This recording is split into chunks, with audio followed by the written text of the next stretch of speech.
پس مغز تو پر از انرژی است. محیط تو این انرژی را تعیین میکنه که مثبت باشه یا منفی. اگر تو با مردم منفی بشینی، گپای منفی بشنوی، این مغز که پر از انرژی خنثیست مبدل میشه به انرژی منفی. و اگر تو با مردم مثبت بشینی، این مغز تو که پر از انرژی خنثیست مبدل میشه به یک انرژی مثبت. یک مثال آخر در این مورد میتونم چون خیلی مهم است. فرض کن ما در دفتر ششتیم با افراد و مغز ما پر از انرژی خنثیست و 3 دوست ما پر از انرژی منفی است. یک دوست من میگه که والا شرایط خراب است، شاید دفتر ما رو رخصت کنه، جواب بده.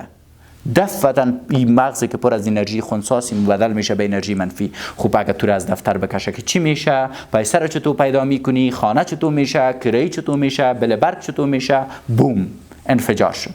تو ناکام هستی.